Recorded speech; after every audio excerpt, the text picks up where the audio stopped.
want is right here. We gon' give them what they came for. We gon' take it up from last year. Shoot 'em a shot, boy, I'm long range. Me and the team on the same thing. Stayed down, never switched up. Only thing changed was the game. I'm in the zone now. Nothing can change what we on now. When I pull up, know it's going down. Foot on the gas, ain't no slowing down. Aiming for greatness, no settling. Kick down the doors, they won't let me in. Taking no else, yeah, I gotta win. Watch me kick down the doors, they won't let me in. Who running the game now? Foot on the gas, can slow down. No, my team, we holding it down. We know we running it now. Watch the game change. Watch the game change. Watch the game change. Watch the game change.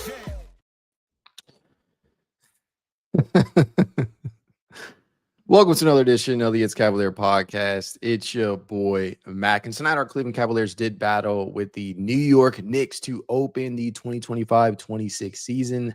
I'm happy the NBA is back. Honestly, I couldn't be happier about that and that alone, but this was still a frustrating watch at times. We're going to cover it all. I took my show notes. I did all the usual stuff, and I'm trying to stick to my outline.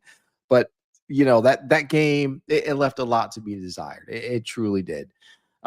Fresh off last night's games, which were very, very good, a double OT thriller between two Western juggernauts in SGA's Thunder and the Alfaron Şengün and KD-led Houston Rockets, as well as the Luka-led Lakers taking on Steph's Warriors. We got a battle of two Eastern Conference big bads in what is the presumptive number 1 and number 2 seeds in the Cleveland Cavaliers and the New York Knicks, which is a team that a lot of people believe is going to be the number 2 seed. And there are a lot of people out there that think they have the potential to be the number 1 team as well.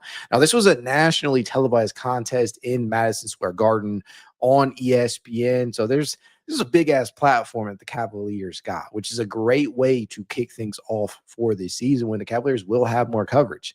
And even if the teams weren't operating at full strength, this is still one that you wanted to watch no matter the outcome. And unless you've been living under a rock, you know by now that both Max Strus and Darius Garland are rehabbing. They're out. Add in DeAndre Hunter, who was a late scratch as he's dealing with that knee contusion suffered in preseason. And the New York Knicks, who entered without glue guy Josh Hart and offensive rebound extraordinaire Mitchell Robinson. And you got 5 big pieces that were out tonight between these two Eastern Conference juggernauts. That said, there was still a lot of talent out there in a good game on paper, at least. A lot of top-end talent.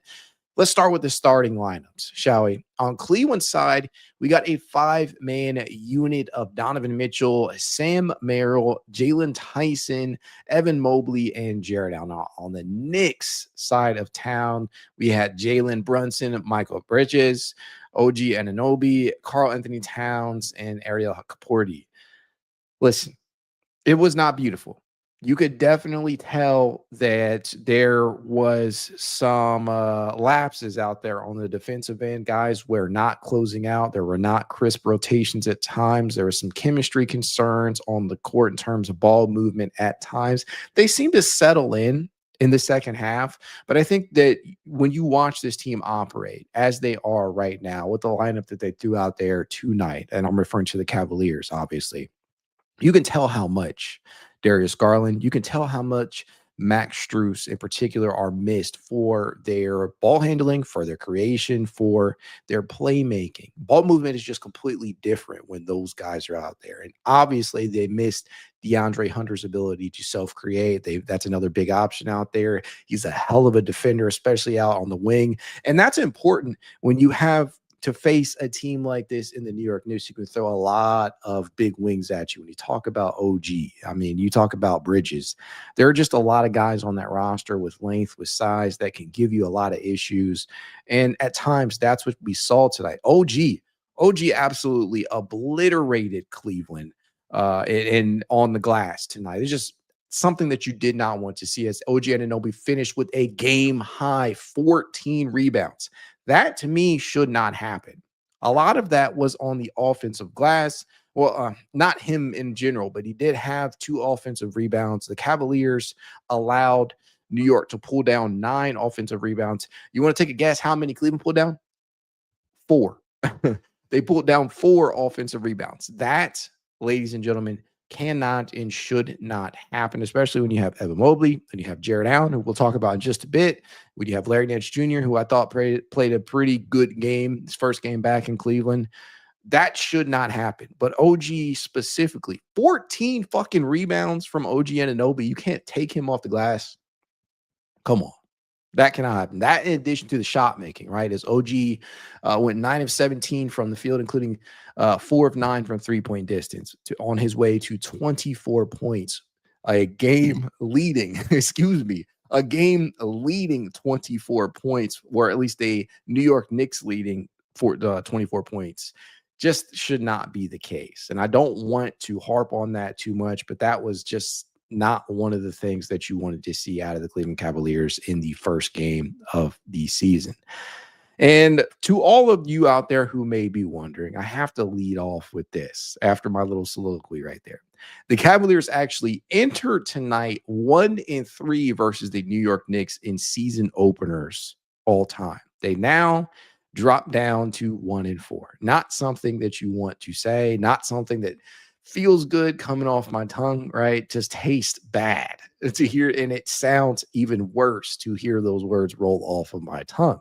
But that's the reality of things. And I want to boil this down to it's simply one game. I don't want to overreact, but I also think it's okay to express these things in real time, deal with them as we see them, right? I'm not going to overreact too badly. I'm not going to underreact either. There were some concerning things out there that will be worth tracking as time goes on. And one of those things, at least in my estimation, was the play tonight of Jarrett Allen. I'm not going to lump the bigs in together because I did legitimately feel like Evan Mobley had a pretty damn good game. 22 points, 8 rebounds, 3 assists, 3 steals, 1 block, 8 of 18 from the field, 4 of 18 from not 4 of 18, Jesus. 4 of 8 from three-point range. 50% from three-point line, drilled 4 triples. That's the type of shit you want to see. Now, if I do have one bone to pick with Evan, he had a play towards the end of the game when he had Jalen Brunson in front of him. He had Jalen Brunson in front of him. Cavs are down like 5 at this point in time. And instead of actually driving inside, instead of taking the ball in a mismatch situation, you pull up from the three-point line. That is not what you want to see. And yeah, that's a decision-making thing. That's an experience thing. Hopefully Mobley will take that situation, internalize it, and learn from it. But when you have a mismatch like that, bro, just drive in, get a foul, dunk on his ass, do something, but don't pull up from three-point line. I know that you've been hot all night, 4 of 8 from deep. He was 4 of 7 prior to that, I believe. You got to be able to drive. You got to be able to drive. Nevertheless, that was a good performance from Evan. That was a solid performance from Evan Mobley. Jarrett Allen, though, 4 points, 4 rebounds, 1 of 4 from the field in 28 minutes of action. Bro, the fuck? I mean, you got to be better, especially on the glass. Listen, I know the touches aren't there. I know they're not involving him as much in the offense. I know that I'm not going to overreact too much to what I saw tonight. But I got to say, man, that was a pitiful performance, especially in terms of physicality out there. You got to box out. You got to position yourself better. You got to take these guys off the glass. And I think that you have to get them involved, clearly, because there are times, even on the broadcast tonight, if you watch the ESPN broadcast, they pointed out the fact they should have gotten Jarrett Allen involved multiple times. And I do believe that to be the case. I do think that you miss that aspect with Darius Garland out there, because that is one of the biggest things that Darius Garland brings to the table in terms of his playmaking. He knows how to get the bigs involved a little bit better than Donovan does. Now, Lonzo's going to be able to do that. I think once those guys develop that chemistry that we have seen, like DG and Evan and Jarrett get, and we've seen Max and Jarrett get, that's going to come from Lonzo Ball in time as these guys continue to play.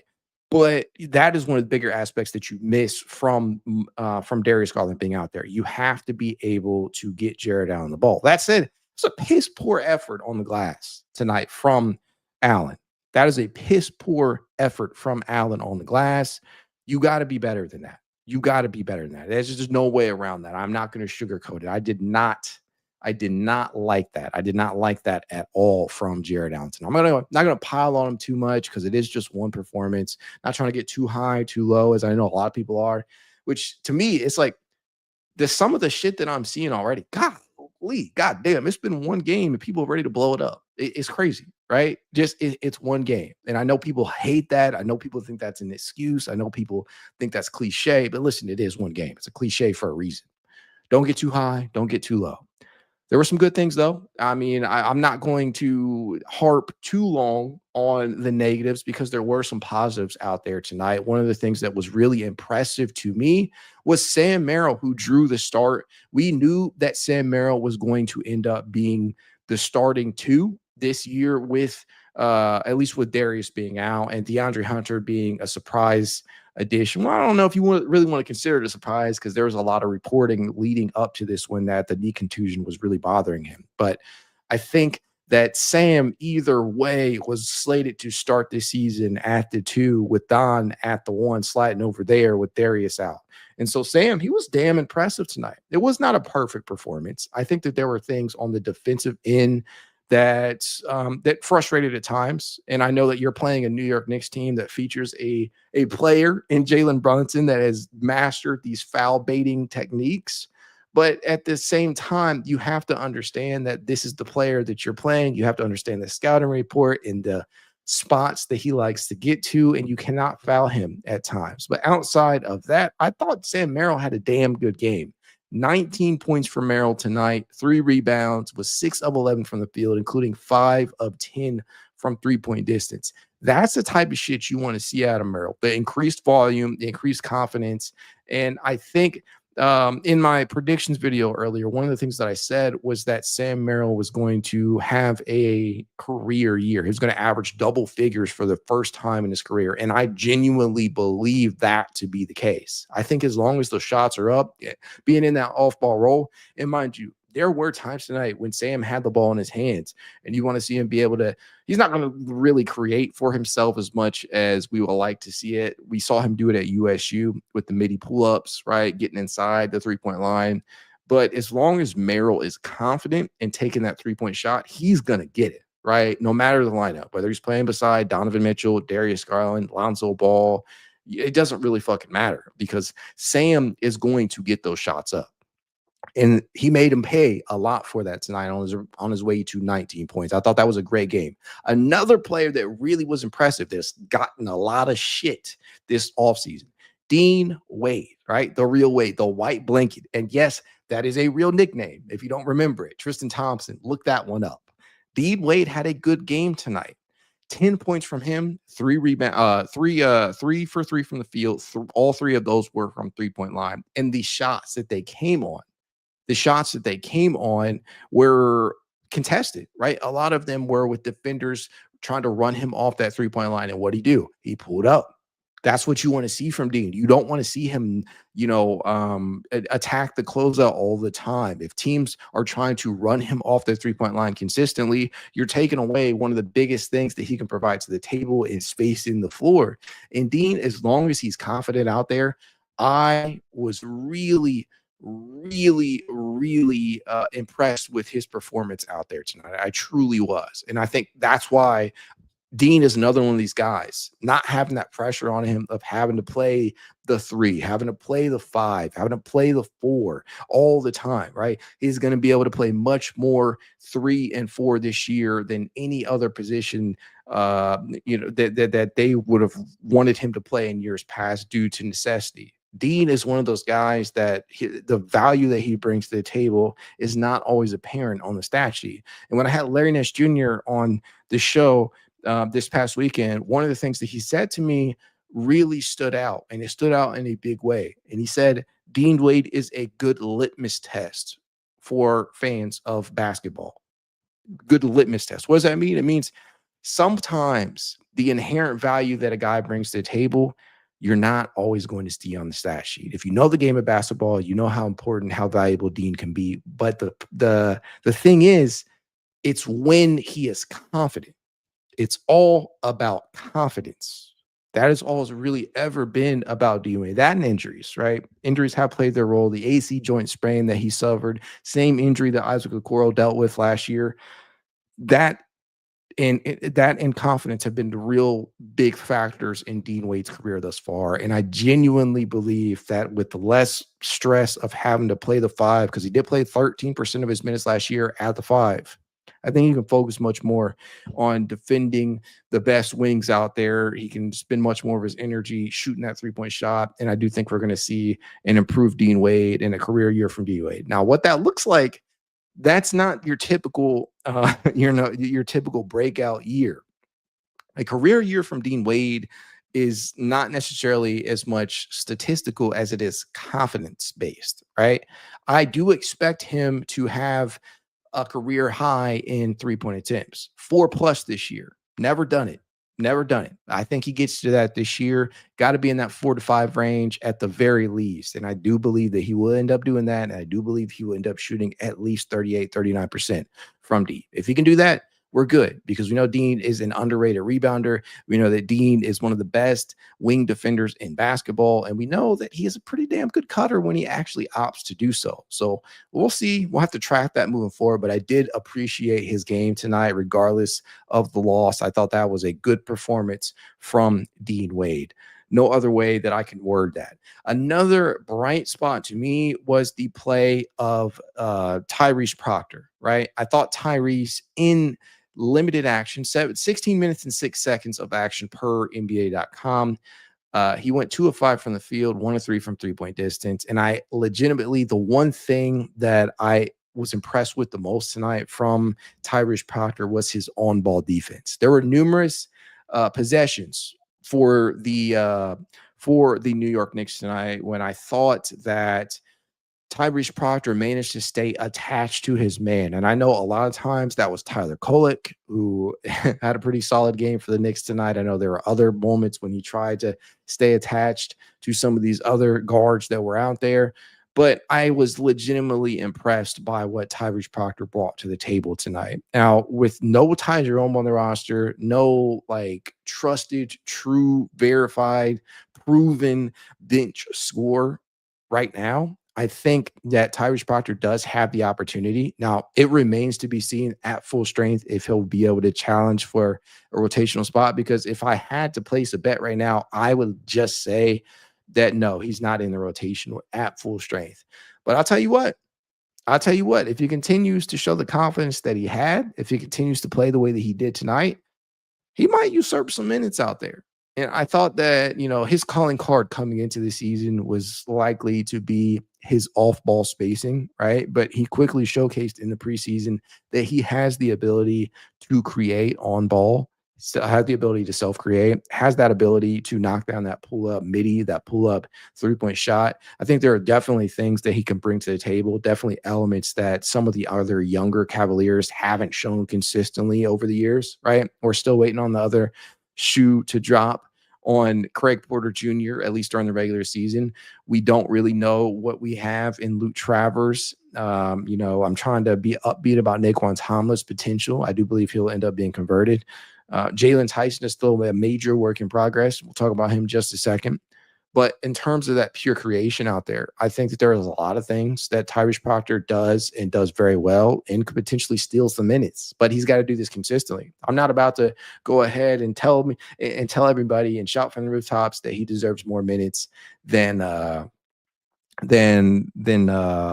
Tyson right now. I'm just not going to do that. Or Craig Porter Jr. But I felt that was very telling tonight was that he actually got more minutes than Craig. Craig only played 6 minutes and 43 seconds. And I know that Kenny is probably like, you have to take these games because Lonzo, right? Speaking of Lonzo, we were told Lonzo was only going to play 20 minutes, no more than that. Guess what? There's a little bit more wiggle room than we previously anticipated because he went past that. And maybe that was simply because they didn't want to take a timeout. They want to foul to get him off the floor. Maybe it was necessity. And Lonzo did not have a perfect game, but I definitely thought that he did a lot of things out there that, and there were some statistical things that showed up tonight, but I also believe that Lonzo's impact is still, I gotta keep reminding people, man, you just gotta be patient with this dude because you can see his impact out there. And when his shot starts falling, it's gonna be really, really, really good out there. But I say all this to say that Tyrese Proctor, right? He got more minutes than Craig Porter Jr. tonight, which was a nice little surprise because I didn't think a lot of people, at least myself, right? I'll be the first person to admit I did not think Tyrese Proctor would out-minute Craig Porter Jr., especially in a game like this. But I can certainly see why Kenny decided to roll with him because he looked like he had it going on and he showed a lot of confidence out there. So I applaud Kenny for the decision to continue to give him those minutes, especially in a night where you don't have that additional creation out there. There is no DeAndre Hunter available in addition to Darius, in addition to Max and other guys struggling to knock down shots. So it makes sense. And we'll have to track that as the season goes on. But that was another bright spot tonight. Something else, I already mentioned his name, Lonzo, right? Lonzo was just 1 of 7 from the field. All 7 of those attempts, my friends, were from three-point line. If I have one gripe with Lonzo, it's that, brother, you have to take your shots within the flow of the game. And you can't just pull up. And I get that there's an aspect of this of, okay, I'm trying to get my shot going because clearly he was struggling with it in the preseason. Didn't take a lot of shots in preseason ball, but I think that there are certain occasions where you want to see him be a little bit more deliberate with when he is actually going to take them, which is what bothered me at points. Outside of that, I thought one of the things that he really brought to the table that I think a lot of people need to take more notice of is his ability to rebound the basketball. Ladies and gentlemen, we have not really had a guard on the roster in a while that can rebound like Lonzo can. And don't get me wrong, Donovan is a very good rebounder relative to his size. He would finish with just 2 rebounds tonight. But Lonzo pulled down 4, and he got his hand up there to tip more than that, right? He's not afraid to go in there and pull down a contested rebound. He will sky with the best of them. He will muck things up. And I think that as the season goes on, people are going to understand that his ability to rebound out there is a very, very helpful thing out of the backcourt. And that, to me, that's awesome because you already have some of these other guys who are not pulling down boards. Jarrett Allen. That was a nice little wrinkle that he brought to the table tonight. In addition to the playmaking, as he had 6 assists tonight, and Lonzo is a guy that I do believe is going to end up averaging 6, 7. I don't think he'll get up to 8. Darius doesn't even really get up to that. But I do believe that 6 or 7 is probably a good spot for Lonzo to be in terms of that playmaking out there. But the shot is the one thing that is missing, obviously. And he missed 2 seasons of basketball. He only played 35 games last year. And when he did play, he did not shoot the ball very well. And so we're hoping that he can ramp that back up. He can get back up to around 78, not 78. He can get back up to around 37, 38%. And if he can do that, then we're cooking. In addition to the rebounding, in addition to the playmaking, in addition to the defense out there, because there were occasions on the defensive end where Lonzo was like, listen, this dude has still got it on the defensive end. He is still a high-level perimeter defender, even after the injuries, even after the surgeries and the rehab and the missed time. He can still get it done. It's just about that shot. And when you don't have a reliable creator, at least in terms of self-creation off the bench, those things become exasperated. They become even more, what is the right word? They become even more visible, right? More compounded. That's probably the right word. They become more compounded when you already are, you're trying to replace the scoring production of a Tyrese Proctor, not Tyrese, of a Ty Jerome. That is why missing DeAndre Hunter is a big deal, right? Because although DeAndre is probably going to end up starting, he will play a good amount of minutes with the reserves. And that's a good way to balance things out. It's the same way that you're going to see Kenny balance Donovan and Darius's minutes and Evan's minutes with the reserves so you can have that scoring because somebody's got to make it up because you can't yet trust Jalen Tyson. You cannot trust Craig Porter Jr. just yet. Tyrese Proctor is still too young to determine and Larry Nance Jr. and Thomas Bryant and company, right? This is not their game. They can score. They can knock down that 3-point shot. They can space. They can cut to the basket, all these things, rim run.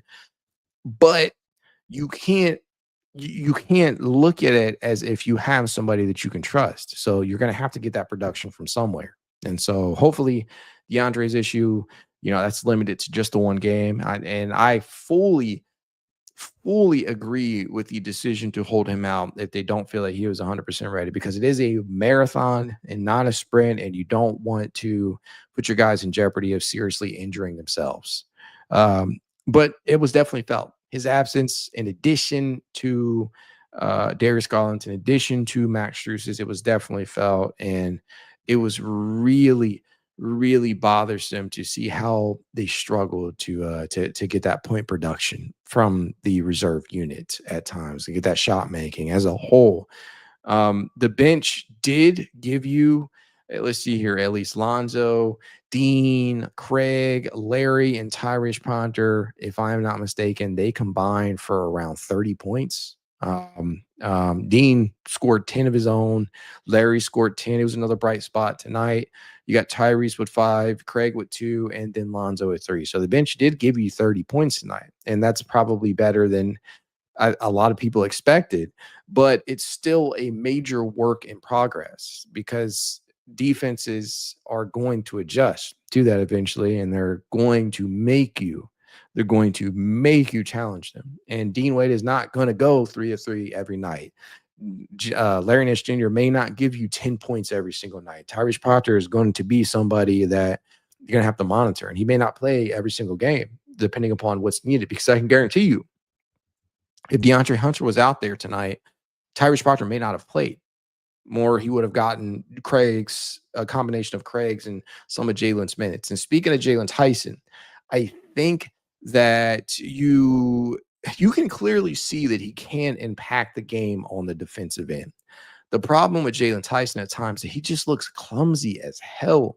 Like there are certain possessions where you want him to make a little bit of a better decision, and you don't want him to move the ball in a certain way. And obviously he has to knock down that 3-point shot, as he was just 1 of 3 from distance tonight, which is 33.3%, just 4 attempts overall. But Jalen is somebody at this point in his career is rendered an off-ball player. He's not going to be somebody who's going to have the ball in his hands a ton, especially if they're giving Sam more on-ball duties, especially if they're giving Evan Mobley more of those touches, especially if Donovan Mitchell is starting at the point. Jalen is that off-ball guy if he is in the starting lineup. And even when he comes off the bench, there's a lot of things that you're going to want to see him improve upon before truly trusting him. And it's why a lot of people believe that at full strength, he may not be in the rotation full time. But it's just one game. You have a lot of time to evaluate, and that's what the early portion of the season is truly about, is evaluating how some of these lineups look, how the rotations look, what works best offensively, getting the chemistry down, getting guys involved more. This is what this point in the season is about, obviously, and you can afford a couple of wins or a couple of losses in this, but a loss sucks, nevertheless, especially at the Garden. In a game where Donovan Mitchell tried to really will it and bring it home, right? Donovan would finish with 31 points. Let me see if I have the old card here. I think I do, but let's see. My take saying, yeah, Donovan Mitchell versus the Knicks tonight, 31 points, 2 rebounds, 5 assists, 2 steals. He was 25 from the field. That includes 2 of 9 from 3-point distance. So it was not the most efficient night from Donovan in terms of that 3-point shot. But I think this was a game in which Donovan clearly had to try and will his team to victory. And I can forgive some of the efficiency out there, because at some point you just got to throw those shots up. You truly just have to throw those shots up. And for Donovan, one of the things that people have always gotten on him about is hero ball. And at certain times, man, like that's your only option if certain guys are not hitting the shots. Now there are points where like you want to see him get Jarrett involved. You want to see him get Evan more involved. But at some point, somebody has to step up. Somebody has to bring the offense. And Donovan did his best tonight on his way to 31 points, a game high 31, mind you. So just one game. I want to see Donovan continue improving, continue deferring to his teammates. And somebody had asked earlier on, like, what we're seeing all these improvements from everybody else, but is it impossible for Donovan to improve? And the simple answers to that is no. Like, there are small improvements that Donovan can make, but I think the biggest one for Donovan is learning when to defer, learning when to get certain guys involved, learning to get the ball to Mobley, learning to get the ball to Jarrett and the Jarrett Allen in his spots, right? But in saying that, these guys have to step up too, right? I can't give Jarrett Allen a pass just because he didn't get as many touches as we wanted him to. They really, really outworked him. They truly did. And I'm not going to fault Donovan Mitchell for the performance that he gave tonight, because I definitely thought it was a pretty good game, right? I definitely thought it was a good game from Donovan. And I see the comments in the chat below. I see a lot of people complaining already, but truth be told, I don't care. I thought it was a good game from Donovan. I think that the struggles were elsewhere. I'm not going to put a lot of blame on him for that. Truly will not. But I do believe that having Darius back as that primary ball handler, having DeAndre Hunter, another self-creator out there, having Max Strus eventually down the line, I think that is obviously going to pay off. But I'm not going to put too much stock one way or another, good or bad, into what I saw tonight, because ultimately it's one game of 82. Truly. I think that Kenny Atkinson has to be better at times in terms of getting these guys to rise to the occasion, getting these guys to play more physical. And I know that the players have to take it upon themselves to do too. But some of the adjustments that were made a little too late. Like the second half, they fell down pretty big entering halftime, and they clawed and scratched their way back, and even took the lead for just a second in the second half. But it was too little, too late. Too little, too late. That cannot happen against the New York Knicks team that is also shorthanded, right? They have built-in excuses that they want to use, and we clown them for it, right? Mitchell Robinson not playing, Josh Hart not playing, and we know those guys are dealing with real injuries, but hey, they're always going to catch shit. And then Karl-Anthony Towns, he was questionable leading up to this one. Still, they had built-in excuses, and so they had some of the same problems entering tonight's game that Cleveland did in terms of their injury woes. But we're not going to sit here and use those, because this, truth be told, this is a winnable game for Cleveland. They just did not bring it home.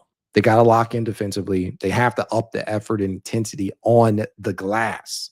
Can't allow New York to get so many second chance opportunities. You can't let them pull down so many offensive rebounds. Again, 9-4 on the offensive glass is not what you want to see, as the New York Knicks will score 13 second chance points. Outscored Cleveland by 2 in that category. Not what you want to see. Points in the paint, they dominated 42-30. Not what you want to see. Got to be better. Got to be better. And that's what it truly boils down to. Charity stripe, that's another thing. You want to be able to see these guys knock down more than 66.7% of their freebies. And I know the free throw disparity, listen, it is what it is. The Cavaliers took 18 free throws tonight. They missed 6 of those. So they knocked down 12. Mobley was 2 of 5. Jarrett Allen was 2 of 4. And Dean Wade was 1 of 2. So those misses came from the front court, but still, Mobley's got to be better. Got to be better from the charity stripe. Got to be better than 40%. Can't happen. Some gripes, right? You got to take the good with the bad, obviously, but I'm not going to put too much stock into that, because some of the better free throw shooters did not play. And I keep saying the names. You guys know who they are, but this was a winnable game. The Cavaliers just did not manage to win it. Credit to the New York Knicks. They played more intense tonight. They showed a lot more hustle and heart, as they typically do at times when playing Cleveland, especially at the Garden. And mind you, Cleveland did sweep this team in the regular season last year. That needs to be said. But this is a new year, new energy, new stats, new everything has to be applied. And so Cleveland, they got to up the intensity on all fronts if they want to walk away with the victory against a very talented New York Knicks team who, again, a lot of people think is going to finish no worse than the second seeded team.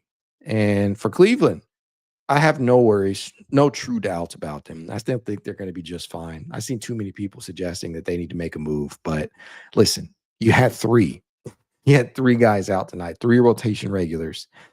There's no trade that you can make that's going to put them any closer to the title contention. You just got to stay healthy, and you got to get healthy and stay healthy. And I think they'll be just fine. And now we just move on to the next game, and hopefully they will be able to be better. They will play the Brooklyn Nets on Friday. That is the next game coming up on the schedule, 7:30. They will be in Brooklyn for that one at the Barclays Center, right?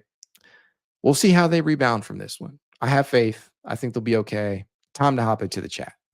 Let's see these overreactions, shall we? Durant the fourth says, not a great first half, but like how we looked in second half or half two.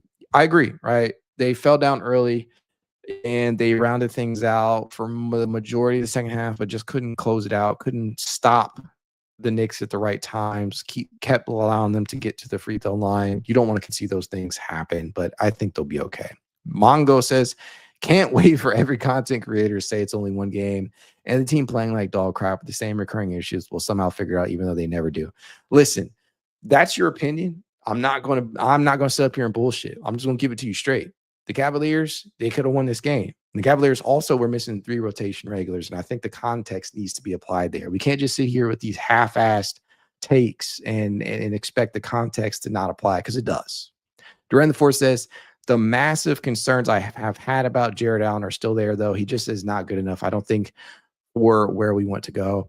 Again, I am not going to take anything Jarrett Allen does during the regular season and use it against him just yet, because what have people said all preseason? What do people continue to say? Because I still got people bitching at me about, well, if they win, it doesn't matter. It's meaningless, right? Use that same energy. Keep the same energy in regard to the regular season, right? It's about what they do in the playoffs in terms of individual players. I'm not going to say one game is indicative of the individual performances, right? It is just one game. But more importantly, there's nothing that Jarrett Allen can show me, good or bad, that is going to make me feel any better about what he brings to the table. He has to do it in the playoffs. That's where we all should be at with Jarrett. Richard Hacker says, not about the journey. It's about getting to the finals. Listen, that's the way you feel. That's fine. I completely understand that. I'm not going to tell you how to fan. All I'll say is, listen, I like to enjoy the journey. It's a long season. There's 82 of these. If you're sitting here and you're not enjoying it at all, if you think it doesn't matter at all, then that's a boring way to view, in my opinion. Colby Lyric says, new season, same shit. I guess you could argue that. Episto says, Jarrett Allen was pathetic. My God, it was a bad game from Jarrett Allen. Durant Ford says, I love the Proctor minutes, though. He already moved above CPJ in the rotation. I can definitely understand why anybody would believe that right now, but it's one game, so we have to temper our expectations. We don't know what Kenny Atkinson's rotation will look like once DeAndre gets back out there. So I have to temper what I feel. HJ17 Gaming says, yeah, trade Jarrett Allen. What the fuck was that performance? Nance and Proctor outplayed him. Plus, that free throw difference was crazy tonight. Again, listen, we have got to just take it down a notch, because I guarantee if Jarrett Allen has a game where he's like 20 points, 20 rebounds, 10 of 11 from the field, and plays amazing defense, you have to keep the same energy. You got to stay even killed. It's not about what Jarrett Allen does during the regular season. It is about making sure that you consistently perform in the playoffs. Now, I can guarantee you that if he doesn't play well during this postseason, yeah, he's probably gone. But we got to calm down. It's one game. It is one game. We're not trading guys based off of one performance. Truly. If that was the case, we would have moved on from a number of guys after what we saw in the preseason, after what we saw from certain players tonight. We don't do that. It's one game. Truly is. Jacob R.E. says Lonzo building a brick house out there. Listen, it didn't look good. Yeah, there were questionable shots at times, at least in terms of the shot taking. But I believe that it will eventually round out. I do think that he brought enough to the table to warrant the minutes that he got. That's all I'm going to say in regard to that. Ches Erica says, still can't rebound, still can't get foul calls. Kenny's rotations continue to confuse. Where was Brian in a game where we got killed on the boards?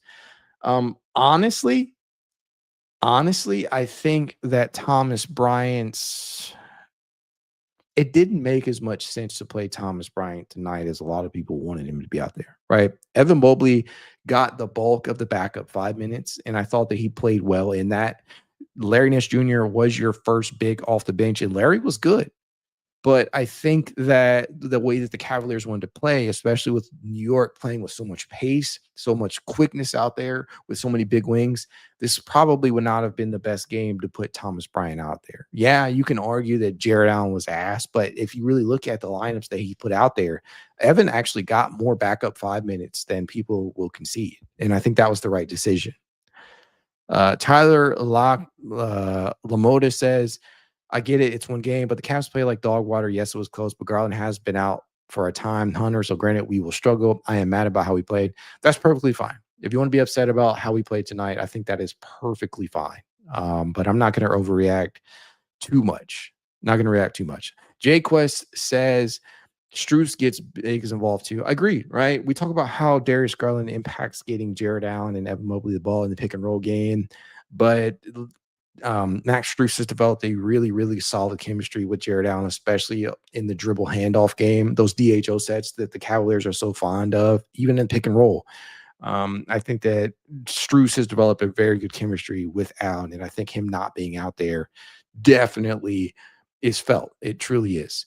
Blue Tober season says, make a trade for either Clint Capella or Wendell Carter Jr.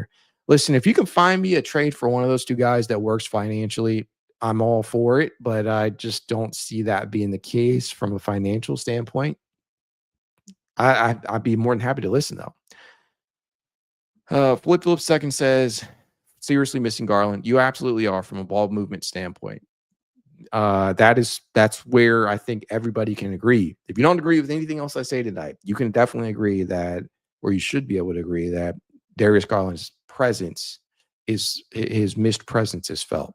He should get 17 gaming says shout out Dean Wade too. Yeah, I thought that he was good. I thought that this was one of the better performances that we've seen from Dean Wade in a regular season game in a while. And I do believe that he will have a career year, but it's got to be done consistently because we've been wooed by Dean Wade before. We have been burnt by this, right? We have to see him do it consistently and do it most of the season, if not all year, and before people will truly come around all the way. Jay Quest says 81-1, right? Meaning it's just one game. You gotta understand that. I think a lot of people in the moment, the emotions are getting to certain people. Freddie B says, I am sick of Brunson flailing around like a praise dance. Oh, sorry, Lord. Says, I am sick of Brunson flailing around like a praise dancer, getting calls and marching to the free throw line. Listen, they're in the Garden. Brunson is a star. He's going to get those calls. It's just going to happen. You have to understand positioning and not to get into it. Like Sam Merrill, there were a couple out there with Sam and Dean Wade because Dean actually had a lot of possessions defending Brunson on ball, whether that be in the corners or at the top of the arc. And you got to understand, like you can't foul him when he gets to those spots because what he's gonna do with the rip through. You're gonna see the rip through. He's gonna get the call instantly. He's gonna get the call instantly. It's very, very SGA like. I hate it, but it's just you have to accept it for what it was. You truly do. Maybe next year says Lonzo was shot chucking. There were definitely possessions where he was shot chucking out there, and I did not like it. But overall, I did feel like Lonzo had a solid performance in his first true game as a Cavalier. Rap God Reloaded says, what's the next Cavs game? If you didn't hear this already, it is the Brooklyn Nets on Friday. So we'll have to see. Andrew says, also need the big dogs to have more consistent efforts. Great second quarter from Evan, massive third quarter from Don, but not much from them outside of that. This is one of those games where I honestly felt as if Donovan waited too long to get cooking, right? There was a point to open the third quarter where he scored 10 points in 2 minutes of game time. That's the Donovan Mitchell that we know, like can just absolutely massacre teams, can scorch them.